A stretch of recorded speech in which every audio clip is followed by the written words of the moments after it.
Okay, so we're here to talk about Dragon Ball Sparking Zero, both the good and bad about the game.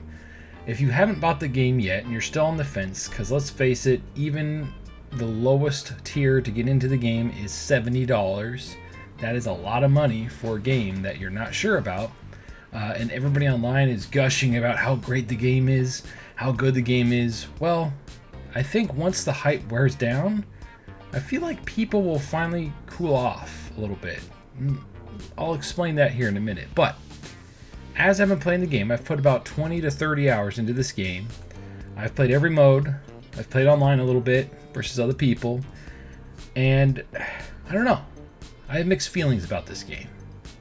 So I wrote down 6 things I like about the game and 6 things that I dislike. So let's get into this list without further ado. And I can't wait to hear you guys destroy me in the comments because I know it's coming. Anyway, all right, number 1 on the good list, right off the bat, presentation, visuals, the attention to every little detail in these iconic characters is astonishing. The main menu is such a love letter to the franchise and characters. I find myself sitting there sometimes on that main menu for about 5 to 10 minutes just watching the interactions between the characters. After a while, that kind of gets old when you're trying to rush to go do something, but still, it's super cool to see so much detail put in just to the menu. Like, holy crap. Anyway, number 2. The character roster is huge. With over 180 characters to choose from, even though most of them are just transformations, the fact that we have an entire new series that is Dragon Ball Super to pull from makes the Z roster that much bigger. Not to mention the Dragon Ball Daima that just started. It auto-corrected it to Diana. That's funny. Who knows what new characters we will get from that franchise. And obviously we have GT, but if you played Tenkaichi 3, they only had Dragon Ball, Dragon Ball Z, Dragon Ball GT to pull from. Now that Super is out and done, they have a whole new series of characters to pull from, which makes the roster that much bigger and that much more fun. So that's a huge factor if you're wanting to get this game, is to play as those characters. Number 3, online modes. If you love fighting online, then this is probably the best Dragon Ball Z game to date that's a 3D arena fighter for online play. Obtainable trophies, what I mean by that is there's not like get 10 wins in a row or 50 wins in a row in ranked, because that every time a fighting game does that, I don't even play it because these players are so good at the game that getting consecutive wins, I mean, you'd have to play thousands of matches and get lucky. The only game I ever was able to do that in was the Dead or Alive 6 game. I was able to get the 5 wins in a row, and it was only 5. Back in the original, I want to say the 360, the first, what was it, SmackDown versus Raw game, I think it was 07 and 08, they had to get 50 wins in a row ranked in that game, and I could never get it done because people would quit, and if someone quit the match, it would reset the win count. So I was never able to get it because of that. Anyway, so if you're a trophy hunter, this is a very doable trophy list. It has rollback netcode for really good connectivity, plenty of modes to play in such as ranked, exhibitions, world tournaments, which go a long way online if you're playing with a bunch of buddies and you're like, oh, which one of us is the best? You can have fun doing a world tournament. Custom battles. You can play other people's custom battles that they've uploaded to the server. I'm sure some of them are going to be damn near impossible because some players are very good at this game, and as long as you can beat it yourself, you can upload the fight or the custom battle. So I have a feeling it's going to be like, Mario Maker, where some of the levels are just so freaking hard, but the one guy that made it was able to beat it, so it let him upload it. So I have a feeling some of the fights are going to be like that. Number 4, full stats tracking like Smash Brothers. Everything from the most used characters to how many punches thrown. I believe I have to go double check that.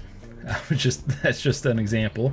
I wish the platform holders of these consoles had stats at the console level, not just in the game, and not just playtime. Because right now, The Xbox Series, the Nintendo Switch, and the PlayStation 5 all track your playtime. I love that. I love stats.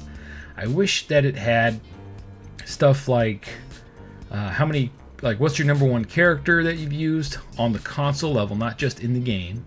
How many punches you've thrown, how many fights you've fought, how many times you've lost. Percentage of damage done would be a cool stat to track, but that would fill up the servers, and these companies probably don't have enough money to, or just don't want to spend the money to track every single player's stats across the board, across all these different games. However, we do pay for PS Plus or Xbox Live, heck, even Nintendo Switch Online, so that cost should cover stat tracking, in my opinion. And what's funny is the Xbox used to do this. Some games used to have like 10 different things it would track. I'm trying to think of an example here. I think it was Halo. I think it was the collection, Halo collection. It had like kill count, online match count, it had a bunch of different stuff in there. So I wish every game did that. Anyway, so this game has a full stat tracking system built into it, just like Smash Brothers. So once you've played it for hours and hours and hours, you can go back and see how your playstyle is and see who you use the most. I love that kind of stuff. All right, number 5. Unique dialogue between characters who have never met. Seeing someone like Omega Shenron talk crap to Beerus is fun to see. So I just love putting up characters that have never met before and just see what they have to say to each other. It's pretty cool, the little Easter eggs they put in here. Number 6, Custom Battle had a ton of options. You can truly tell a scenario you always wanted to see play out, or you could truly play a scenario you've always wanted to see it play out. I wrote this wrong. Or you can be a dick and make an impossible challenge, like we talked about earlier, for other players to beat. If you can beat it, the system lets you post it for others, just like Mario Maker on the Switch. Can't wait to see what players cook up. Alright, we're about to go into the bad section here. And if you're easily triggered and want to go off on me, go ahead, because it helps me in the algorithm. Anyway, so here are some things that I dislike about Dragon Ball Sparking Zero. Here we go. The story mode uses too many pictures instead of animated cutscenes. It gets old fast, and I found myself skipping most of it. The what if sections do a horrible job on explaining how to activate them, which is very frustrating when some of the battles are so difficult to do thanks to the cheap-ass CPU, and if you lower the difficulty, you get punished and cannot unlock or play the what if scenarios, which is the entire reason the casual fighting game fans would buy this game to begin with, is to play the story mode to see these what if scenarios in the first place. So making it so it's locked to the normal difficulty, which is, let's face it, it's basically hard mode when it comes to the CPU, is a stupid decision to me. I know they want to reward players for basically learning the game and getting good and stuff like that, but if you're a casual fighting game fan, not a Dragon Ball Z fan, you can be a hardcore Dragon Ball Z, Dragon Ball Super, just Dragon Ball fan in general, but not be that big on fighting games. And this is a stupid decision in my opinion. I don't like this. Like, I am not the biggest fighting game fan, but I love Dragon Ball. I love Dragon Ball Z, I love Dragon Ball Super, I love the original Dragon Ball, I love GT, even though everybody kind of wishy-washy on GT. I haven't seen the first episode of Daima yet as of making of this video. I'm waiting for it to come to Netflix. I don't know. I feel like for your casual fan base, don't lock something that the whole reason they probably bought the game in the first place behind it difficulty. I think to me, that's dumb. Alright. Number 2. The World Tournament mode is way too short. It seems like a waste unless you play online with friends. I get it has a custom tournament mode, but the lack of some sort of cutscenes to make it more grand for single player pretty much makes this mode pointless for offline play, because there is no split screen co-op unless you want to play in the Hyperbolic Time Chamber. So without split screen co-op, why, like, the World Tournament is pretty much pointless. Like, I don't understand it. Offline. If you play online, the World Tournament is an awesome mode because you can set up a tournament and play with your friends and see who's the best. And if you want to host like a party, or you have a YouTube channel and you want to host a tournament, you could do that. So for that, that's cool. But for single player, I don't even know why it's in single player, to be honest. All right, number 3. Now this one I'm probably going to get a lot of flack for, because this is a personal preference of mine. It says the controls for me feel clunky and unresponsive at times. On PS5 there is a delay after an input for like charging up, dashing after an opponent, countering, or trying to strong strike an opponent. It could be my settings. I do have it set to performance, but for some reason there's a short delay in every action that I try to do on the controller.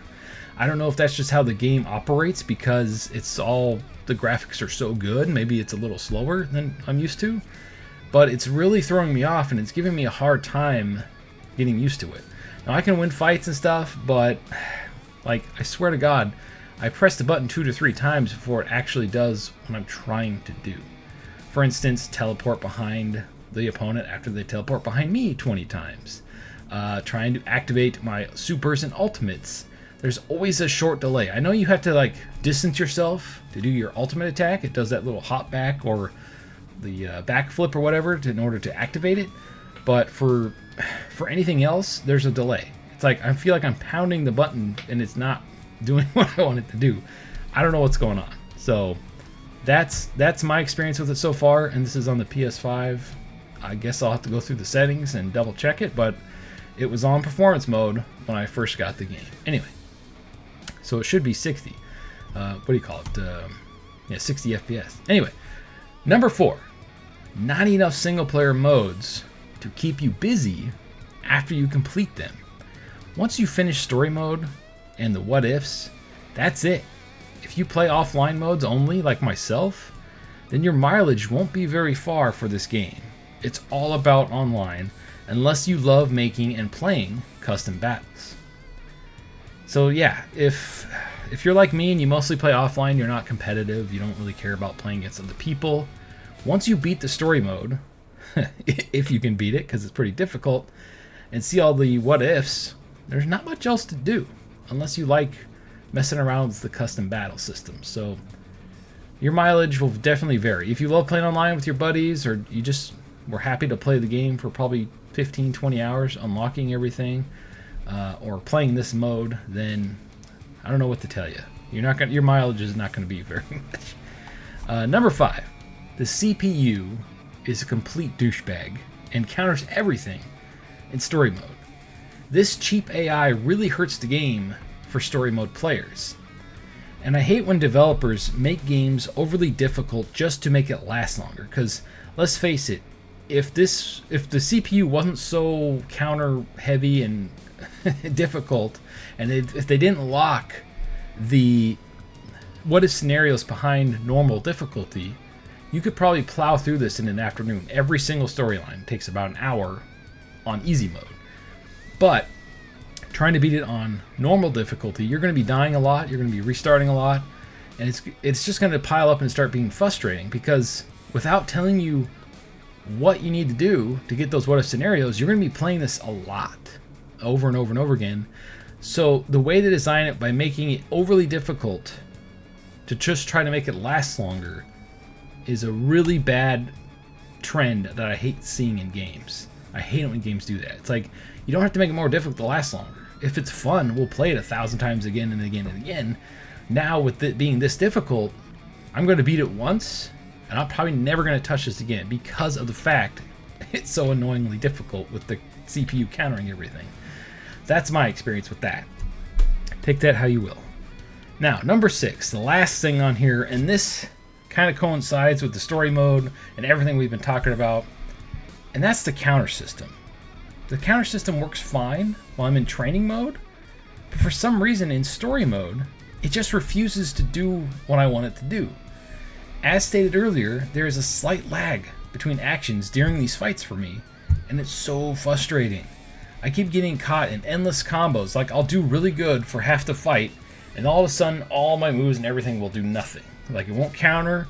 I'll go to like do the counter thing, he'll sidestep me, punch me out of it, and it won't I can't get back into the fight because I'm in an endless combo, and it won't do what this stupid training mode told me to do. I've watched videos and everything. It's not, I don't think it's me, but for what I can tell, it's just the CPU being so overly like counter. I don't know what the word I'm looking for here is, but they counter everything so much that it makes it way harder than it needs to be. Closing thoughts: after about 15 to 30 hours with the game, I am very disappointed that this wasn't Xenoverse 3. The Xenoverse series, in my opinion, blows this game out of the water in every way except online PvP. So those are my thoughts on the game. Feel free to destroy me in the comments. Tell me how much I suck. I don't care. This is how I feel about the game. Thank you for watching. Have a great day and stay frosty.